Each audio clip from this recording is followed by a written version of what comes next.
Pemirsa, tim nasional Indonesia akan menghadapi Kamboja dalam laga pembuka grup A Piala AFF 2026 di Stadion Pakansari, Bogor, Jawa Barat.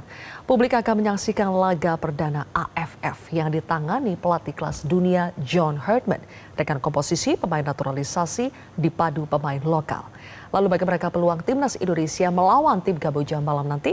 Dan bagaimana juga peluang timnas meraih gelar pertamanya di Piala AFF? Saya akan membahasnya bersama dengan mantan pemain timnas Kurniawan Dwi Yulianto.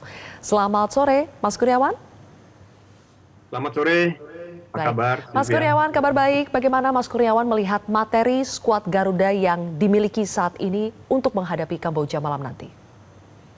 Ya, kalau melihat 26 pemain yang dipanggil, kemudian kedalaman skuad, tentunya ini menurut saya ini sangat mewah lah. Terlepas dari memang ada beberapa pemain yang abroad tidak dipanggil, tapi dengan pemain yang ada ini adalah salah satu skuad yang paling mewah daripada kontestan yang lain gitu kan. Karena kita tahu Thailand menurunkan tim under 23-nya, hanya mungkin Vietnam yang betul-betul full tim. Tapi saya rasa dengan squad dan kedalaman tim yang ada, kemudian cara bermain mereka ketika FIFA Matchday melawan Mozambik dan juga Oman, sebagian besar pemain juga ikut bermain ketika melawan Mozambik dan Oman. Saya rasa ini adalah kesempatan yang paling besar bagi tim Indonesia untuk meraih juara AFF untuk pertama kalinya, dan optimisme itu harus selalu ada gitu kan, karena melihat dari squad yang ada gitu. Oke, baik. Mas Kurniawan, timnas kita sudah sering bertemu Kamboja. Dari 18 pertandingan, 17 dimenangi oleh timnas Indonesia. Tetapi bagaimana Anda melihat kekuatan dan karakter permainan Kamboja saat ini? Adakah yang harus diantisipasi oleh skuad Garuda kita? Ya, head to head kita memang menang 17 kali ya. Tapi ini tidak bisa menjadikan acuan kita untuk bisa menang mudah, karena kita tahu juga bahwa perkembangan sepak bola di Kamboja juga cukup signifikan, terbukti dengan liganya juga berjalan dengan baik. Kemudian di pertandingan terakhir kita melawan Kamboja, kita juga hanya menang 2-1 kalau tidak salah ya.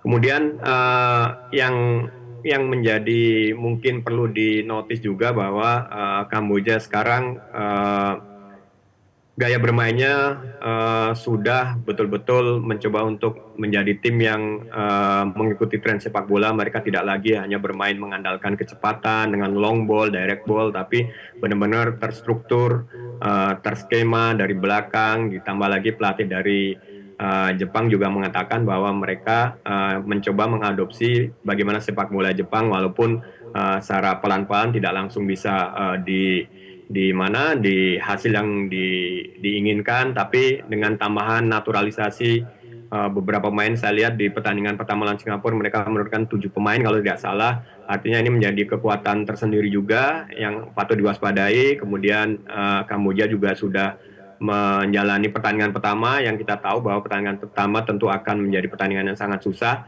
Mereka sudah menjalani itu walaupun mereka kalah 2-1 lawan Singapura, tapi kembali lagi bahwa kita tidak boleh menganggap remeh Kamboja. Kita harus percaya diri dengan kekuatan kita, dan sebisa mungkin saya sih berharap bisa menang dengan selisih gol yang banyak, karena kita tahu format turnamen ini adalah juara dan runner up yang akan lolos semifinal, dan apabila kita bisa bermain di selisih gol juga bisa memudahkan kita untuk langkah selanjutnya di semifinal. Baik, Mas Kurniawan, kalau begitu ketika kita berkaca pada laga uji coba di Bali sebelumnya, kan skuad kita menggunakan skema 3-4-2-1. Bagaimana perkiraan gaya permainan yang akan ditunjukkan pada malam nanti? Saya rasa Coach John akan menggunakan skema yang sama ya, artinya dengan 3 di belakang, kemudian 4-3-4-3 atau 3-2-3-1. Ini artinya fleksibel sekali, tapi yang perlu dicatat bahwa saya melihatnya ketika mereka bermain lawan Mozambik, kemudian melawan Oman juga, bahwa balance di tim ini sangat dinomorsatukan gitu kan. Jadi ketika mereka bertahan mereka cukup solid dengan 5-4-1, tapi ketika attack mereka rest defense-nya hanya meninggalkan 3 pemain, kemudian sisanya ada 5 pemain untuk attack. Jadi selalu membuat opsi untuk menang jumlah orang di setiap ada bola, dan ketika masuk ke penalty box mereka juga akan menang orang. Ini yang mungkin akan membantu tim nasional kita untuk menangkan pertandingan, sehingga selalu ada opsi menang orang baik saat bertahan maupun saat menyerang. Ini menjadi catatan yang positif yang saya lihat ketika timnas kita melakukan FIFA Matchday lawan Mozambik dan Oman. Baik, Mas Kurniawan Dwi Yulianto, terima kasih atas ulasannya di Metro hari ini.